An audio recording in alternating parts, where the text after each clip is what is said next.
di Syria. Bukit Jordan ni bukit yang cukup subur. Saya 2 kali. Pak telah Israel sangat dan tempat yang strategik. Duduk atas tu dia boleh tangguh belakang. Dia ambil separuh daripada Bukit Jordan ketika mana berlakunya bukan Mesir gabung dengan Syria, gabung dengan Jordan. Tapi boleh diambil separuh. Tapi cepat yang cukup subur. Maksudnya saya sebelum di Syria, bila saya kat Syria daripada pasir tak tunggu. Jadi bila sama musim panas cecek di tengah subuh mana-mana tu. Apatah lagi di Bukit Jordan. Bukit Jordan itu subuh. Wallahu a'lam. Saya kata dulu Ustaz. Terima kasih kepada panel kita yang kedua, Ustaz Usran, atas kepuasan berkenaan dengan macam mana kita nak memupuk sensitiviti umat Islam terhadap isu yang berlaku di Palestin. Jadi Ustaz Ali kata dia pernah duduk di Syria selama 9 tahun.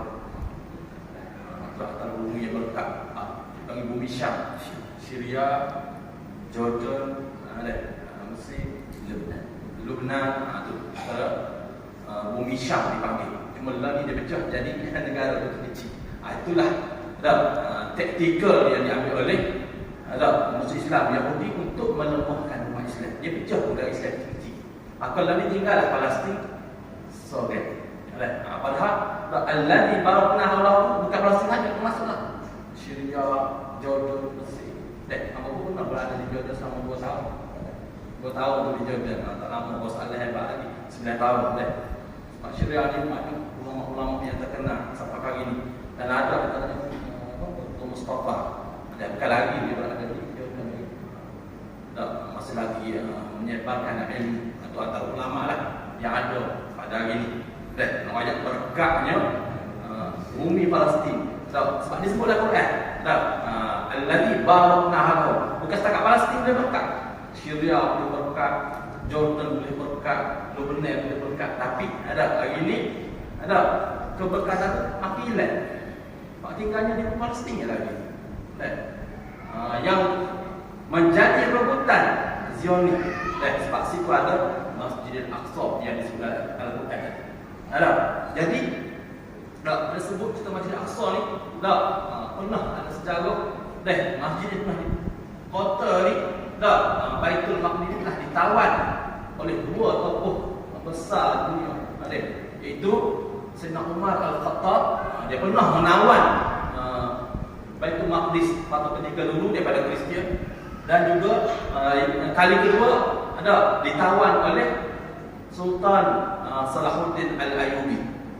2 tokoh ini pernah menawan bumi Palestin sebelum jatuhnya khalifah khilafah Uthmaniyah akhirnya hari ini hampir keseluruhan bumi Palestin itu dikuasai oleh Israel laknatullah. Dia nak tubuh negara Israel. Yang tinggal ni Gaza aja. Baitul Maqdis itu boleh kata dikuasai oleh Israel. Hanya Gaza yang belum dikuasai oleh Palestin. Maka hari ini umat Islam terkepung di bumi Gaza. Lebih kurang 2 juta umat Islam di Gaza yang dikepung tak boleh keluar. Jadi berbalik kepada soalan kita yang kedua kepada panel kita yang pertama. Kalau tengok ini, Zionis sangat berusaha untuk melawan Al-Aqsa ni. Kalau tengok sejarah pun dulu Baitul Maqdis telah menjadi kota Islam. Hari ini Zionis dah ambil balik. Dan dia nak menawan kota tersebut. Jadi apakah faktor dan rahsia kejayaan yang boleh kongsikan kepada kita malam ni? 2 tokoh Islam dulu. Apa rahsia Sayyidina Umar Al-Khattab dan juga Sultan Salahuddin Al-Ayyubi ni mereka boleh menawan kota Al-Aqsa satu ketika dahulu? Baik, terima kasih setelah kongsi sahabat dan dia tuan-tuan semua. Baitul Maqdis ni sebab kita sedia maklum sejarah dia panjang. Dan selepas daripada zaman Nabi SAW, memang Baitul Maqdis ni memang duduk di tangan orang Rom Timur. Sehinggalah selepas daripada satu perang Yarmouk,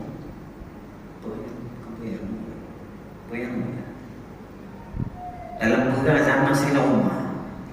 Sayyidina Umar baru jadi khalifah 2-3 tahun.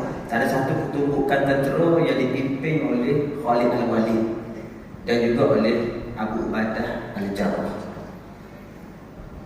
Pergi buka kota Baitul Maqdis.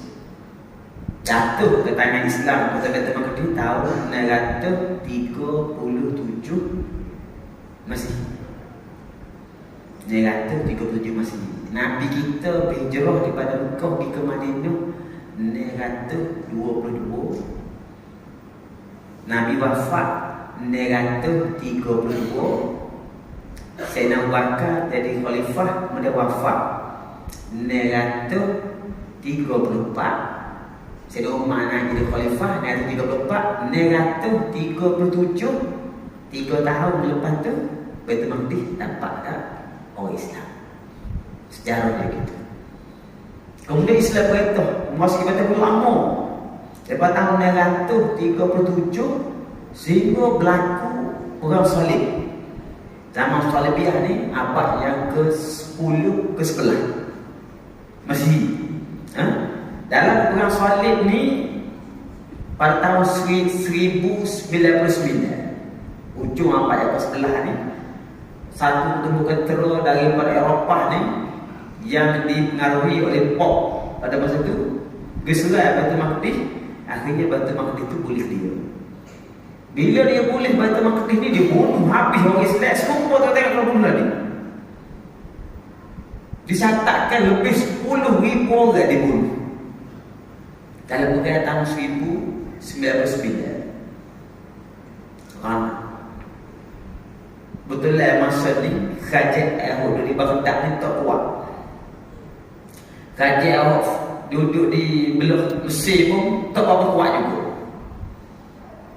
Sehinggalah selepas runtuhnya Fatimiyah, Allah Ta'ala melahirkan Sultan Salahuddin Al-Ayyubi sebagai pemimpin orang Islam yang duduk di Mesir. Kerajaan Ayyubi ini menggantikan kerajaan Fatimiyah Syiah. Sultan Al-Ayyubi, Sultan Salahuddin Al-Ayyubi ni ayah dia panglima tentera. Pok saudara dia Sirkuh ni panglima Suruh lah. Panglima Suruh. Jadi dia ni hidup dalam suasana perang. Ruh jihad tu dalam diri dia ni kuat. Sehingga akhirnya Allah Ta'ala beri pada dia menjadi memimpin Kesultanan Ayyubiyah di Mesir. Masa ni zaman Baghdad lagi, zaman Abbasiyah di Baghdad. Tapi Abbasiyah dah lumpuh. Satu hari dalam bulan Julai tahun 1187, lebih kurang 80 tahun lebih sekian, 80 tahun lebih, jatuh ke tangan orang Kristian ni dekat-dekat 90 tahun, tak dapat 10 tahun ni. Tu tak kira sendiri. 1187 Saudi Arabia balik. Sebelum tu orang Kristian ambil 1909. Dekat-dekat 90 tahun. Lebih lah, lebih kurang tu kan? Jadi bila berlaku peperangan antara Saudi Arabia dengan orang Kristian, maka dalam peperangan ni orang Islam jaya mengalahkan mereka. Perang Hittin nama dia. Seru juga perang ini kan? Perang Hittin. Dan akhirnya ranak semua orang Kristian ni, dia menyatakan selepas berperang sekitar 4 bulan. Dan ditakdirkan oleh Allah Ta'ala, memang hari mereka menyerah diri dalam bulan Oktober tahun 1187 ni jatuh pada 27 hari bulan Rejab. Peristiwa tu berlaku 27 hari bulan Rejab. Mana bulan Rejab tu? Kristian dia kalah, suruh balik Baitul Maqdis kepada orang Islam. Dan sejak hari itu Baitul Maqdis ni dikuasai oleh orang Islam, oleh Kerajaan Mamalik dan juga Abbasiyah sehingga tahun 1517 beralih kepada Utsmaniyah. Utsmaniyah beralih. Kemudian bila boleh buat kapan bulan ni? 1910 orang Yahudi mulai masuk. Bila Sultan Abdul Hamid yang kedua dimahzulkan, diguling oleh orang sekular, Sultan orang Yahudi dengan bantuan British dimasuk situ ramai-ramai beli tahu. Kita orang Malaysia ni kalau cikgu-cikgu sejarah tahu Edward Henry Gandhi, orang lain tahu Gandhi tu. Sekolah Henry Gandhi tu biasa. Kita di Kuala Lumpur macam-macam nama Gandhi tu. Kan? Henry Gandhi itulah orang yang ditugas oleh British untuk menyusun atau perbandaran dalam kawasan Palestin untuk menempatkan orang-orang Yahudi yang akhirnya tahun 48 dalam bulan Mei mereka berjaya menubuhkan negara Israel. Lepas tu Henry Gandhi itu mari ke Malaysia, lepas bunuh tubuh Israel itu mari ke Malaysia. Jadi pesuruh jaya tinggi British di Melaya. Kena berhenti kok menih mati di Genting Highland. Boleh lepas tak ambil kapal lagi boleh. Ambil pergi kampung Kemenih di Sirkiring. Tu tahu kampung Kemenih? Kampung Kemenih di Sirkiring tu tempat Cimpeng dulu. Kampung Cimpeng, kampung Abdul Sindi, kampung Lasik Menti. Ambil pergi kampung Abdul Sindi. Ada Abdul Sindi 100 orang. Dia sembang dengan bekas-bekas Kemenih tu lah. Saya tanya, dulu memang orang Kemenih bunuh orang Henry Gandhi ke? Dia kata kita bukan tak bunuh Henry Gandhi. Kita orang tak tahu buat Henry Gandhi tu. Kita hanya nak ambush beberapa buah kereta orang putih. Bila kita orang tembak Henry Gandhi dalam kereta dia terkepar. Bukan kereta kepar tapi kereta dia tanya dulu. Dia takut. Dia tubik kami tembok dia kata mati.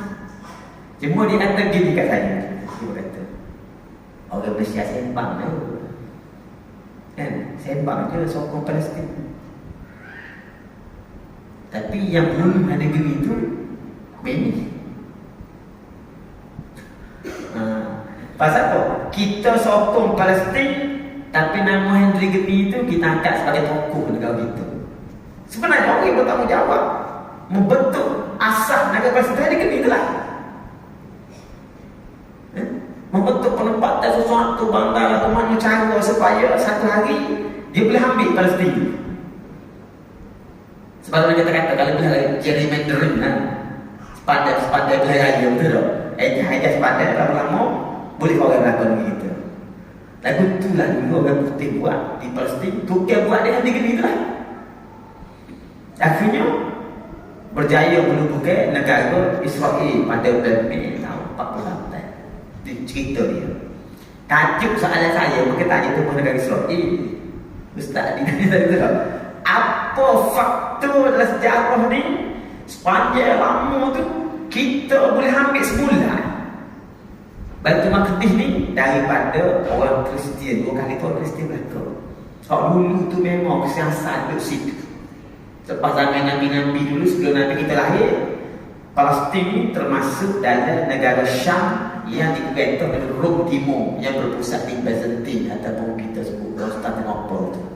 Kan? Rom Byzantine, Rom Timur lah. Zaman Sayyidina Umar.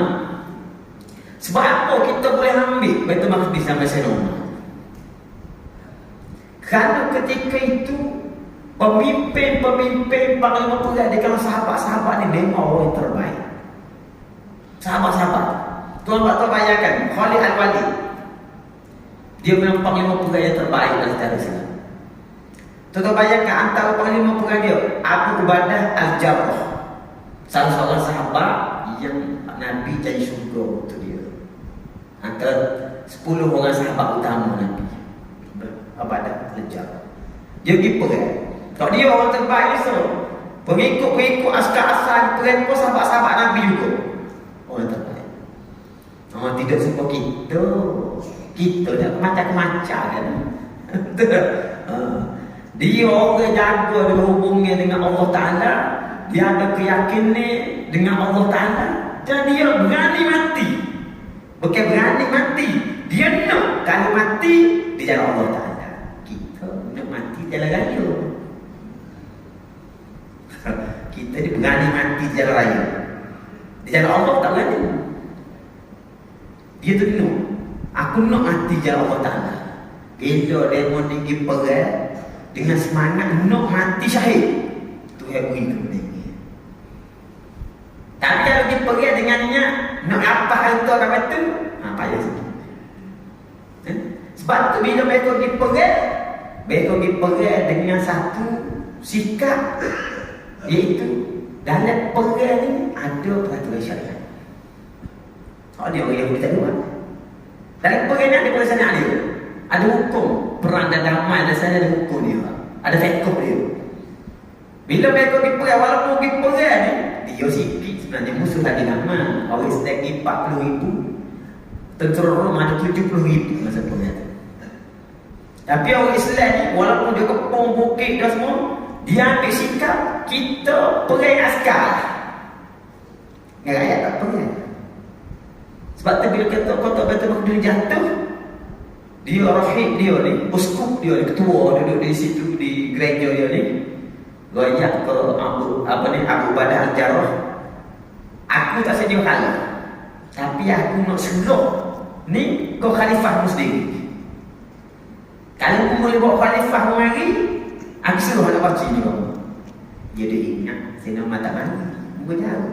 Pokok kita lah, kau kata jauh sampai ke Baitul Maqdis. Gua mata betul lepas tak mari. Tak mari ke lepas tak mari. Ni duduk Madinah nak pergi Baitul Maqdis. Jangan nak baca.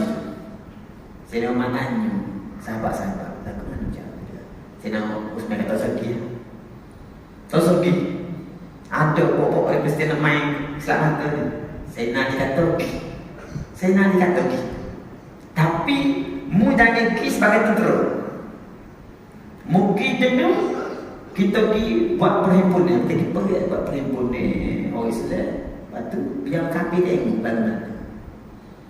Saya nak pergi. Pergi dalam keadaan tawakal. Dia tawakal pada Allah. Dia dengan tawakal. Pasal apa tawakal? Pasal ni hasil daripada permuasyaratan dengan sahabat-sahabat. Saya dia pergi tidak kata pergi sebagai khalifah. Orang kata jadi saya besar lah. Dia pergi sebagai biasa nak betul. Dia nak betul dengan kata dia gini. Mana aku turun? Mana? Patah aku turun mana aku? Kiri betul tak? Sampai di Madinah, sampai di Baitul Maqdis, Abu Ubaidah cadang gini. Kita usung rumah. Idea nak usung tu pasal apa?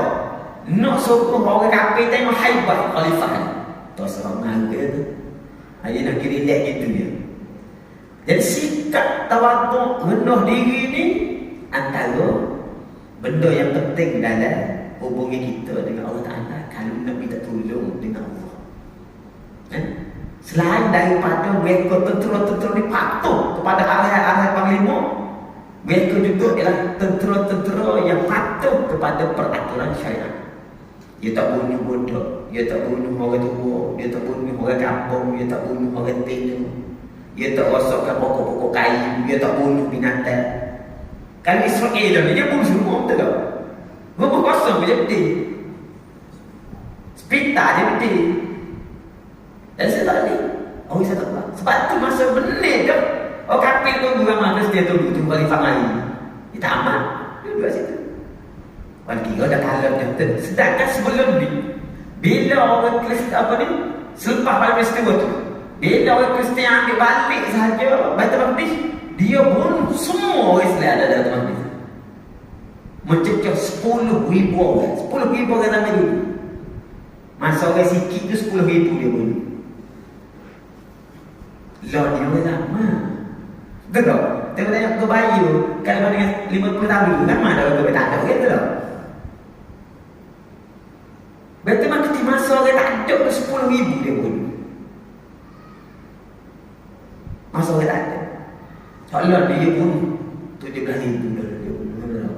Dia bunuh 2 juta ni ada di Gaza tu. Tentunya Gaza itu bersamanya. Gaza ni kita duduk ke Bayu, siapa minta? Lebar pakai itu. Ada ke Bayu negeri dah, Bayu kata pakai itu. Panjang dia 10 kali. Siapa genik sekali. Tak betul je. Gaza panjang kau ni pakai itu, panjang kau ni 10 kali. Duduk dah tu pun juta kan? Itu banyak mana kan? Kayak tak potong kan? Beribu-ribu orang akan mati. Pasal demo ni tak ada peraturan. Kalau dia pun juga ke askar boleh cik. Orang tim orang sakit, orang tu dia bunuh. Askar apa orang dia boleh bunuh. Betul tak? Nampak orang bawa askar apa dia bunuh, boleh pergi dengan janji. Kalau dia bunuh orang tu. Orang Islam ni kalau dia pegang, dia taat pada batu syariat. Sebab tu mereka mendapat nusrah daripada Allah Subhanahu, pertolongan daripada Allah. Cerita zaman Sayyidina Umar, kita kata Raji'ah zaman Sayyidina Umar. Betul, kita pada Sayyidina Umar tu setara mana orang dia, betul tak? Bila benda tu berlaku 400 tahun kemudian, dekat 500 tahun kemudian lepas pada itu, tahun 1187, dekat 500 tahun kemudian, Salih Al-Ayyubi ni bangkit untuk menuntut semula Palestin atau Baitul Maqdis. Sebenarnya Baitul Maqdis tu yang Baitul Maqdis je. Dan bila ambil semua Baitul Maqdis ni, antara sebab orang Islam ni apa siapa? Tamu kerana kejahatan dan kesombongan orang Kristian pada masa itu. Dia memang cakap dan mereka sombong. Dia kekek uduh-uduh dan dia menganggap orang Islam ni sebagai remeh dan dia merendah-rendah orang Islam. Itu pandang. Itu jahat dia. Tetapi kekuatan kita orang remeh ni kat mana? Ialah apabila Sultan Salahuddin Ayyubi ni, kebijaksanaan dia ialah dia boleh mengatur strategi peperangan yang memang terbaik. Mula-mula perang mula-mula ni, dia duduk atas bukit satu menara belah barat. Duduk belah barat. Bila duduk belah barat ni, kelemahan perang belah barat ni apa dia? Ada betul tarik atas muka. Oh, kita dah naik je, dah ada jatuh tu tak? Kita dah ada jatuh. Ada petetai tak tahu kau tak nampak kan? Naik tu kan? Dia mana dalam bangunan itu, dia beratas. Atas menara, tapi menara itu duduk di sebelah barat. Dia naik lah, kita kata kan? Dia naik. Kalau dia jatuh. Jadi, bila mana-mana, tengah hari sikit pukul 3, mula tak nampak kan? Nak tunggu gelap, dia gelap. Kaitan yang tadi mana dia gelap tu. Daripada pukul 3 pukul 4 tadi nak mana tu? Tadi temu. Sudah orang Yahudi apa dia orang Kristian ni? Ya saudara pasal apa? Pasal anak pun dia. Cukup ni hari sudah sama dia ubah. Tunggu. Jadi orang kafir ni. Oh tak ada dia tu. Lagi dia. Tu bukan lagi. Dia ubah strategi. Dia beralih naik atas bukit ada timur. Bila dia duduk ada timur, ketika orang Kristian ni, dia syok lah macam dia berdiri. Dia pun tak percaya bahawa tak ada. Dia lari tu. Kapan-kapan kalau atas bukit sana, tengok lastik kepada kita kata panah dulu sana. Betul tak? Ketika itulah orang Kristian sudah tidak mampu bertahan. Saya tak tahu sama ada memang strategi dia naik ke barat dulu ke ataupun kesilapan dia naik ke barat. Tapi saya strategi dia untuk menyuruh dia naik ke barat. Dia pindah pergi ke sana dan dekat ada orang Kristian tu rasa benda kita lah. Dia rasa benda dia tak percaya lah kau benda apa tu lah. Jadi kamu tu kata panah dalam masa 4 bulan habis. Jadi antara faktor juga sebenarnya ialah kesungguhan tentera dia. Askar Al-Ayyubi ni dia taat, dia patuh dan dia bersungguh-sungguh dalam perang. Dia bersungguh-sungguh. Kalau kira sebenarnya kalau Panglima kata turun, lain kali dia. Benar. Mengenai dah mana ni tak ada benar. Tapi dia Panglima ubah strategi, dia waktu itu. Lagu mana cara dia? Di situlah Islam diberikan kemenangan oleh Allah Subhanahu. Sebab tu bila kita perhati tengok. Daripada dua peristiwa ni. Peristiwa Sayyidina Umar dan Sayyidina Ali. Dia ada gabungnya sifat-sifat terbaik. Kalau kita nak mencapai kemenangan dalam peperangan khusus lawan untuk membebaskan Palestin. Dan sifat-sifat jenis ada tawakal, tidak bermenguh, askar taat, yang patuh, yang bersungguh-sungguh. Saudara-saudara Ayubi ni sendiri masa perang ni timbul cerita tajuk fiqh dalam perbahasan fiqh ekonomi bukan yang suka. Cerita saudara Ayubi. Bukan ini. Tapi perang masa perang ni lah. Mereka ni di perang, dia berhabis harta dia. Pemimpin berhabis harta untuk diperang. Kita dah berhabis harta rakyat ni. Pemimpin memang lagi. Berhabis harta pemimpin dulu untuk membiayai peperangan. Kalau habis harta pemimpin baru minta orang rakyat. Jadi bila gabung ni ada, Allah Ta'ala beri kemenangan kepada tentera Islam. Sebab tu hari ini antara sebab orang Israel begitu tertekan sekali dalam perang ni, kenapa? Kerana sifat tentera Hamas ni ada sifat-sifat yang ada pada tentera Umar dan tentera Saudi Arabia. Damai dulu perang 70 tahun. Orang perang sebenarnya bukan orang Hamas. Orang Palestin yang berjuang untuk membela tanah air dia. Kau nama PLO, kau nama patah, kau tak kira lah. Betul tak? Dia percaya Eropah dulu lah. Dia berjuang untuk membela watan dia. Hamas ni dia bangkit untuk membela agama dia. Sebab tu dulu bila Syekh Ahmad Yasin ni tahun 87 dia isytiharkan penubuhan Hamas tahun 87. Dan dia mengisytiharkan permulaan gerakan ataupun kita panggil intifadah dulu. Kita ingat intifadah kan? Intifadah tahun 87. Dia sebut 40 tahun daripada hari ini Israel tidak ada lagi di Palestin. Tahun 87 ni 2020. Dah masuk 4 dah dah. Mana 3 tahun lagi. Dah cukup 40 tahun. Dia sebut 40 tahun tak ada. Pasal apa? Rancangan yang dibuat oleh Syekh Ahmad Yasin ni, bila tubuh Hamas, dia akan pastikan semua orang Hamas ni ditarbiah dan dikedarkan menjadi tentera-tentera Islam yang betul-betul taat kepada Allah Ta'ala ada semangat dia, anak-anak dia. Sebab tu sangat mustahil melahirkan dan mendidik anak-anak menjadi pejuang-pejuang agama Allah Ta'ala. Soalnya tak ada bagi kita ni. Betul tak? Oh, tak ada bagi kita. Sebab kita ayah terimbil, anak tak mari saja. Ayah terimbil tapi anak tak mari saja. Pada mak tak saja ke? Dari mana anak terimbil yang terimbil? Mari sama kita terimbil. Anak mana anak? Anak terimbil tak mari pun. Bagi terimbil sikit, terimbil kapal lain. Betul tak?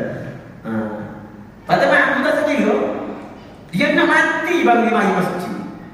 Kalau dia mari masuk tak nak mati, di mana ada orang lain mati. Dia nak buat mati. Betul tak? Nak ada orang mati baru dia mari masuk sini. Hamas ni dia bina anak dia daripada kecil dengan didikan agama, dengan tanaman iman, dia tanam semangat jihad. Sebab tu tuan-tuan tengok hari ni anak-anak agama kecil-kecil kan. Dia kekek dari mana? Baru dia saya buat video tu tak? Bercakap pasal jihad, pasal syahid. Dia kecil-kecil. Besar-besar anak kita dia dua jadi itu. Kita tu bodoh. Nak cakap syahid tu main dengan kuliah baru tidur baru kira. Syahid dulu. Syahid dulu. Orang Hamas dia bindu benda tu. Sebab dah sebut ciri-ciri yang ada pada orang Hamas tadi menyamai ciri-ciri yang ada pada tentera Umar dan tentera Saudi Arabia. Dulu masuk perang Khandaq. Perang Khandaq ni perang azab kita panggil betul. Perang azab ni adalah satu perang ni gabungin orang musyrik dengan orang Yahudi. Kepung Nabi. Duk tengok-tengok kali pagi ni Nabi kata pada sahabat dia, la taftahunna al-Qastantiniyah. Fala ni'mal amiru amiruha fala ni'mal jaish zalika jaish. Dia tengok tadi pagi Nabi kata pasti mu akan buka kota Konstantinopel, Istanbul ni. Sebaik-baik pemimpin ialah pemimpin yang boleh buka Konstantinopel. Sebaik-baik tentera adalah tentera dia. Nabi kata lama tapi 800 tahun lepas tu baru berlaku peristiwa tu. Ahli-ahli sejarah mencatatkan bila peristiwa itu berlaku, Sultan Muhammad Fatih boleh ambil kota Konstantinopel ni, maka ketika itu Sultan Muhammad Fatih melupakan semua tentera dia. Kalau ni macam kita nak semaya semua syukur lah. Betul tak? Sultan Fatih tanya askar-askar ni, ramai-ramai kita ni orang yang terbaik, dia itu imej semaya. Orang yang terbaik, itu imej semaya.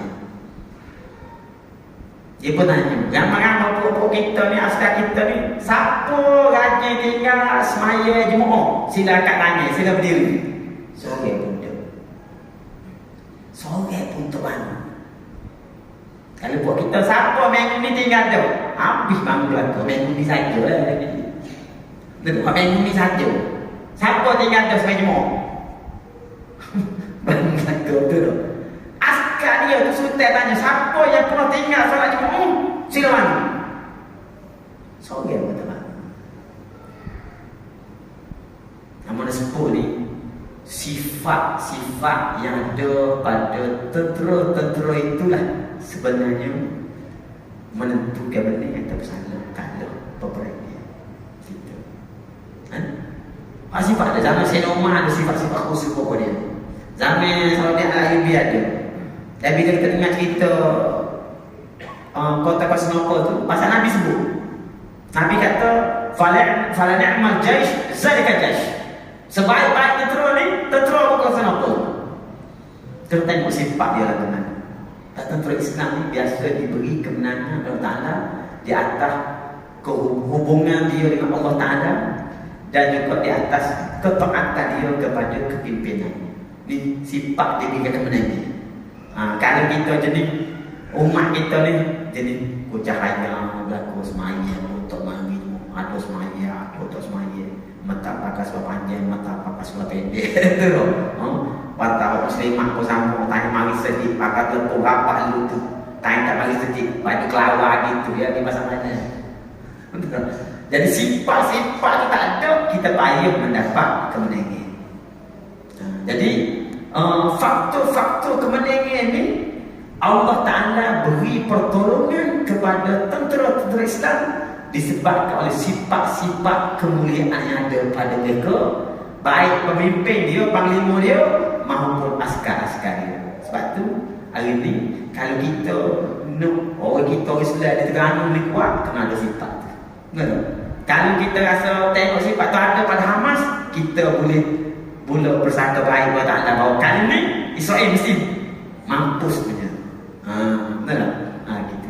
Jadi itulah antara faktor-faktor sebenarnya yang memberikan kemenangan. Faktor kita sebut lain-lain itu ada lagi faktor lain, tapi yang lain itu faktor-faktor yang membantu.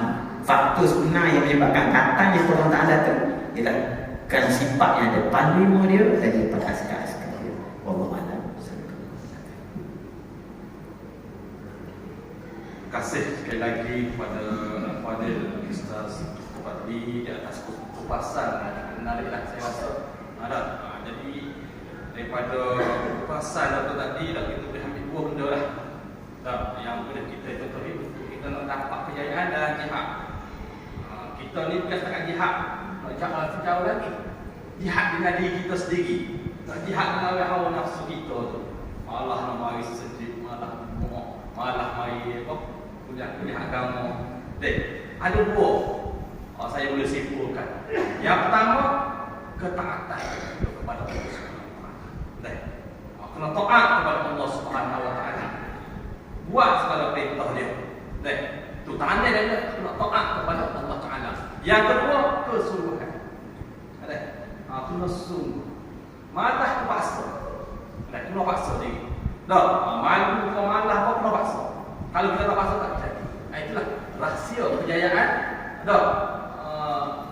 Tentera Umar Al-Khattab, tentera Sultan Salahuddin dan juga tambah tentera Sultan Muhammad Al-Fatih. Ada dua benda tu. Ketaatan kepada Allah, yang kedua kesungguhan. Dan insya-Allah kita sama-sama tanya dua sifat ni dah lagi kita insya-Allah. Jadi kita terus kepada ahli panel kita yang kedua ada untuk pusing yang kedua ni. Jadi Ustaz, sebagai orang yang mengaku beriman kepada Allah Subhanahu Wa Taala, Nabi sebut la yu'minu ahadukum hatta yuhibba li akhihi ma yuhibbu nafsi.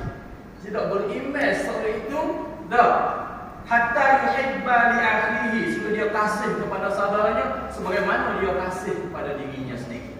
Jadi amal tanyalah Ustaz dalam ini, apakah tindakan kita untuk menolong saudara-saudara kita di Palestin? Gapo kita kena buat? Kita di Malaysia ni pergi jihad lah saya saya tak mampu. Jadi gapo kita boleh buat nak tolong saudara-saudara kita di bumi Palestin? Silakan.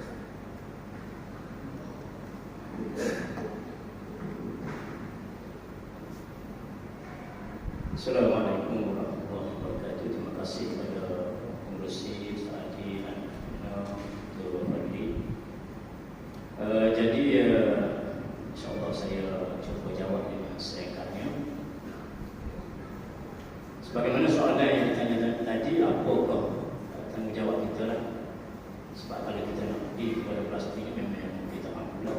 Kita nak pergi, ada orang boleh pergi semacam pergi melawat Baitul Maqdis untuk melaju.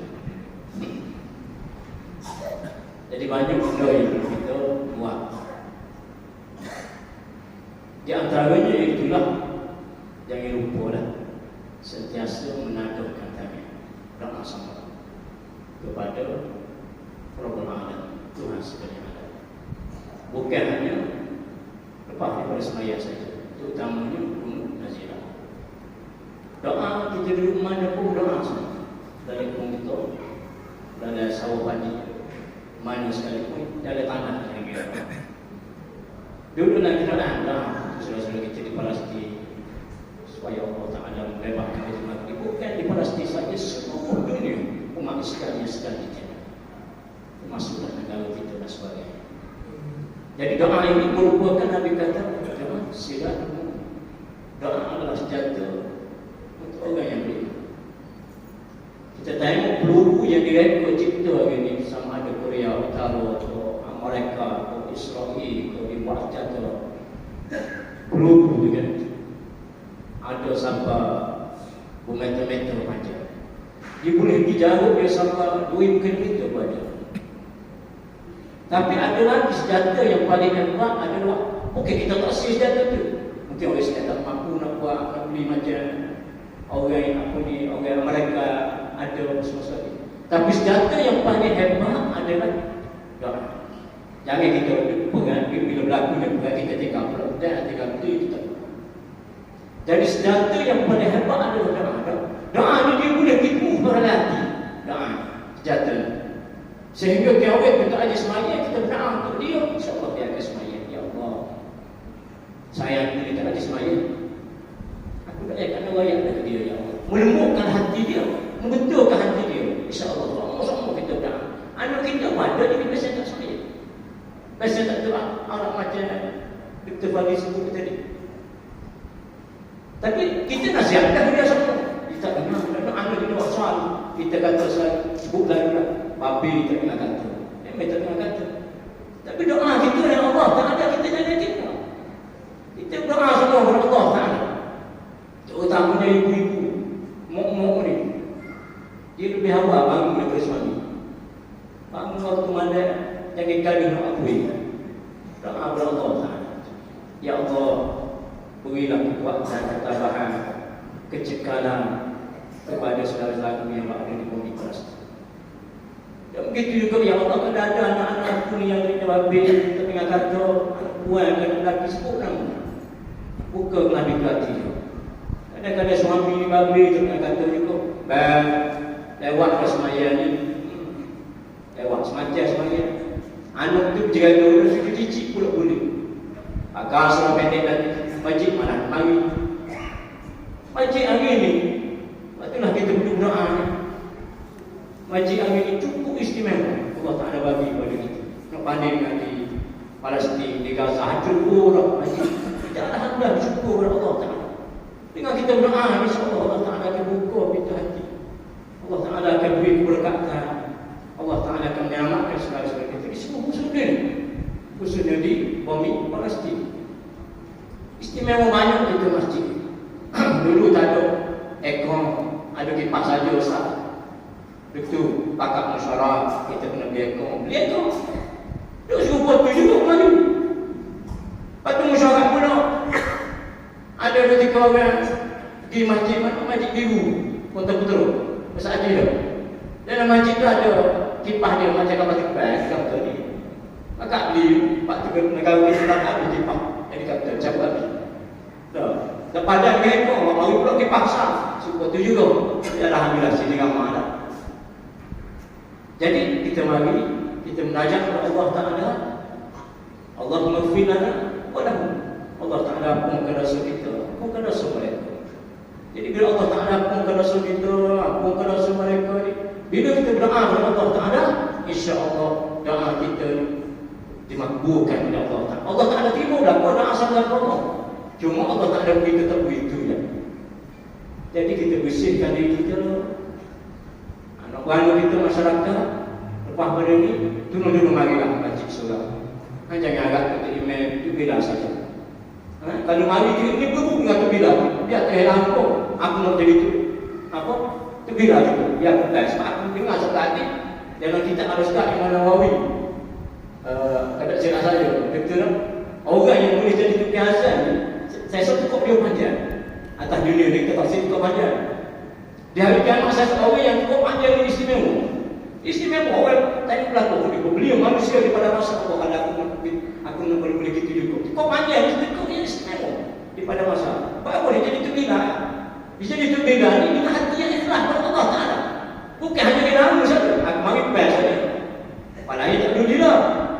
Dia mari dengan suami dia kalau kita belajar dalam kitab fiqh di antaranya kitab fiqh manhaj. Bila kita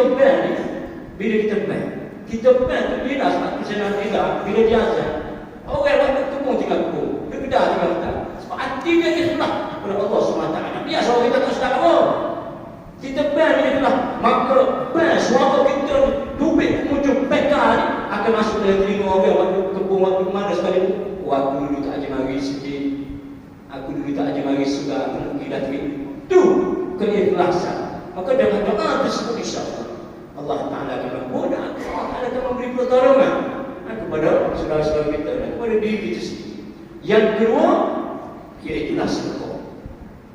Kita nak pergi, kita tak mampu jadi sebut tadi kita berat. Kita sedekahlah sekadar yang kita mampu. Abu Talhah radhiyallahu anhu. Abu Talhah ni sahabat Nabi sallallahu alaihi wasallam. Dia mempunyai kebun yang paling comel lah kebun dia selesa. Di tepi Madinah. Di tepi Madinah, di kubu Abu Talhah kita ada lah. Bum Bayuhaq kalau tak silap. Kita dah. Memang kebun dia ni kalau duduk pada itu Nabi pernah masuk pasti nak tepi kebun dia start. Dia ada tu. Tak ada ekor tapi start duduk dengan wow. Bila dia terbaca satu ayat dalam surah Al-Imran, ayat yang ke-90. Lan tanallu hatta tunfiqu mimma tuhibbu. Dia terdetik hati dia dibaca. Allah Ta'ala kata kamu tidak akan dapat mencapai hakikat kebaikan yang sebenarnya melainkan kamu sedekah sebahagian daripada rezeki yang kami bagi. Bila dia terbaca ayat ini, dia berjumpa dengan Nabi sallallahu alaihi wasallam. Dia kata, "Ya Rasulullah, aku sedekah kebun aku ni, kebun Bayuhaq." Rasulullah kata, "Ya ke? Tak ada kebun yang paling comel. Kalau hari ni pun tak ada kata awet kebun Bayuhaq ni comel." Selesa sedekah itu. Dia sedekah pada perjuangan Islam. Kita nak sedekah 10 ya hari Jumaat duduk api juga tak jumpa janji. Kadang-kadang turun daripada rumah nak pergi sembahyang Jumaat start motor bawa biji. Padahal akan muncul tak kau nanti apa sahaja nak tahu masuk lagi biji. Ni dia dah. Tapi kalau benda lain lagi, kalau benda lain anak semacam dah. Kalau dia buat biasa-biasa ni. Tapi kalau buat sedekah ni, patutlah awak buat lebih ingat kembali. Awak buat ni kita ingat bila kita berkahwin menjadi menteri penasihat kepada suami. Baik, nak pergi sejid dah ni. Bawa binti ni satu ria untuk air makan. Nafsan dulu. Nafsan. Jadi tu pak sedekah. Sebab di antara satu ayat dari saya sebut Ustaz dalam surah Sajdah. Saudara ini ayat penyerah pada saya. Tadajafa junubuhum anil madaji yad'una rabbahum khawfan wa mimma razaqnahum yunfiqun. Ini kita dibaca semua dalam pagi subuh kalau kita baca sama-sama kita apa tak jadi satu pun. Jadi ayat ni sebenarnya surah Sajdah bila kita perhati beliau ada dalam itu. Nah kita perhati. Ayat ni dalam surah Sajdah. Allah Taala katakan bahawa tadajafa mereka bangun mengasingkan diri mereka daripada tempat duduk sekejap je.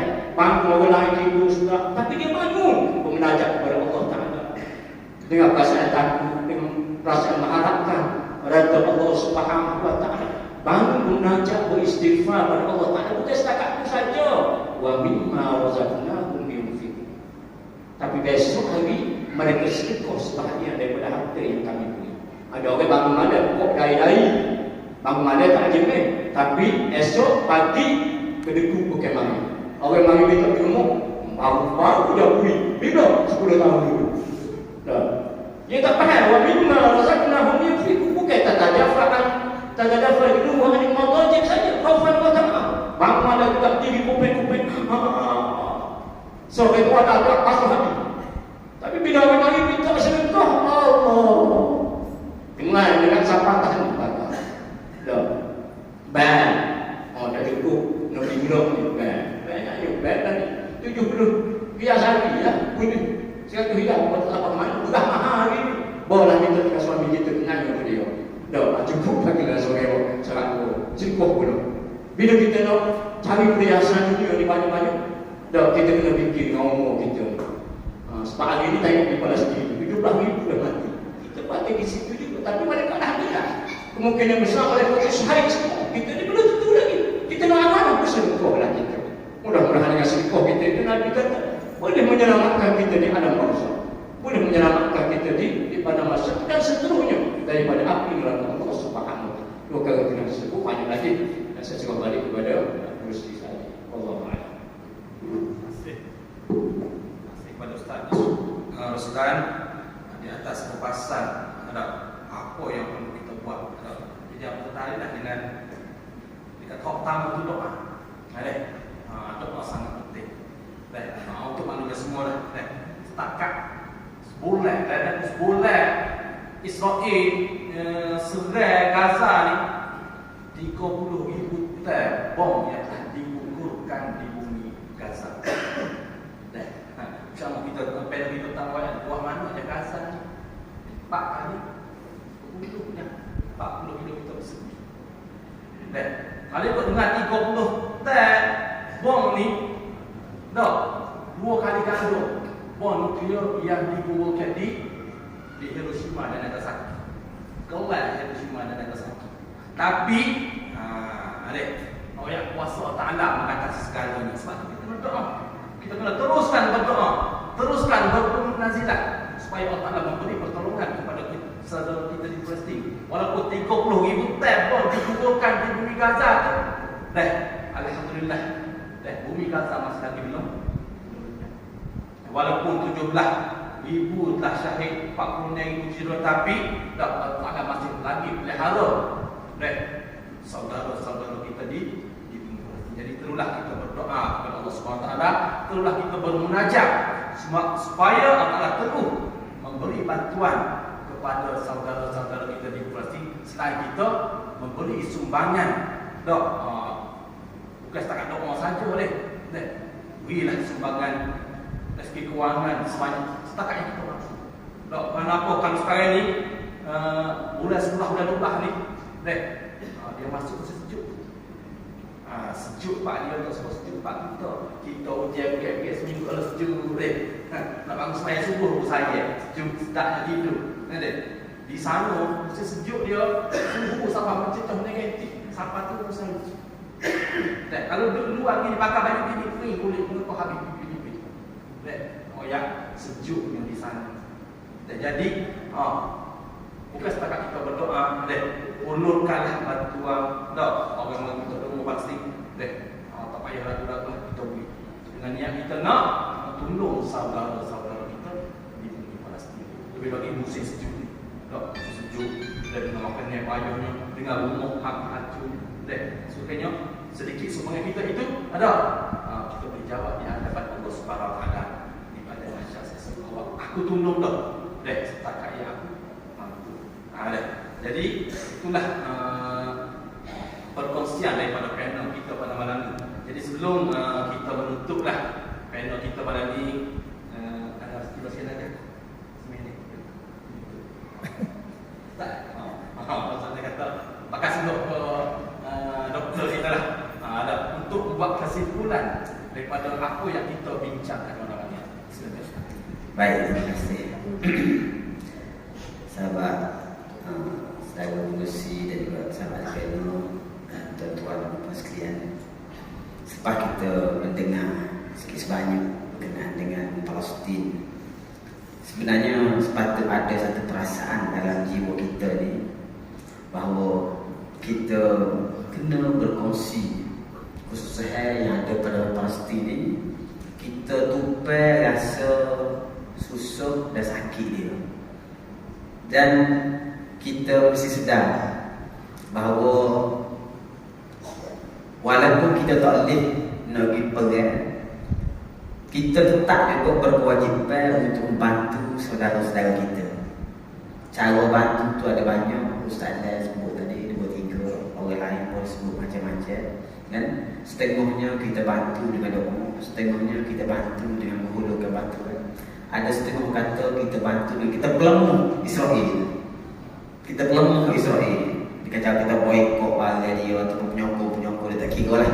Apa sahaja yang kita buat, kalau cara kita orang tua ni boleh boikot balik kita boikot. Orang muda dia pandai guna media baru apa-apa. Gunalah apa sahaja yang ada pada kita ni untuk tolong orang Palestin. Tolong Palestin. Sebab bila kita tolong orang Palestin, pertama orang Palestin itu sendiri merupakan saudara seagama dengan kita. Yang kedua, orang Palestin ni dia duduk di bumi yang berkat. Dalam Quran ada 4 kali Tuhan sebut Baitul Maqdis ni sebagai barakna fihi ataupun barakna haulah, sebagai bumi yang berkat 4 kali tersebut.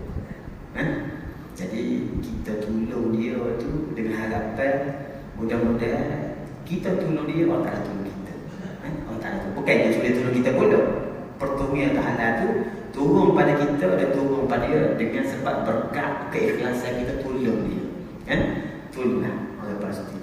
Dan Palestin itu sendiri pun kita sedia maklum ada satu hadis Nabi yang Allah sebut bahawa sebaik-baik bekalan untuk kebangkitan saya ini asqalan. Asqalan ni Gaza ni. Dan kita berharap bahawa kalau sahabat-saudara kita di Gaza ni berjaya mempertahankan maruah dia dan dia boleh lawan orang Israel sampai Israel itu kalah, maka disitulah tanda Islam akan bangkit dan kebangkitan yang besar selepas 100 tahun kita kehilangan khalifah. Dulu Israel ini boleh didirikan dengan jatuhnya khalifah. Dengan kita berharap di Gaza itu juga lah Islam akan bangkit semula dan kita akan kembali menguasai dunia ni. Mudah-mudahan gitulah. Yang pentingnya sekarang ni kita pakat-pakat tolong. Sikit soal, tak boleh tolong semua, jangan tak tolong semua. Assalamualaikum warahmatullahi wabarakatuh. وصحبه وبارك وسلم والحمد لله رب العالمين. السلام عليكم ورحمة الله وبركاته. Waalaikumsalam warahmatullahi wabarakatuh. Demikianlah muslimin muslimat sekalian, perkongsian kupasan isu berkaitan dengan saudara kita di Palestin. Jadi saya berharaplah dengan perkongsian yang diberikan oleh dua panel kita pada malam ini, dan mudah-mudahan terbit rasa kesedaran dalam diri kita, rasa tanggungjawab dalam diri kita terhadap saudara-saudara kita di Palestin, dan yang penting sekali terhadap agama kita Islam, insya-Allah. Jadi saya selaku pengurusi pada malam ini mohon maaf andai ada tersalah bicara, ada tersalah kata, tertulis perasaan dan sebagainya. Dan saya mewakili semua independen peneliti, mohon kita maafkan. Dan saya sudahilah dengan wabillahi taufiq wal hidayah. Wassalamualaikum warahmatullahi wabarakatuh.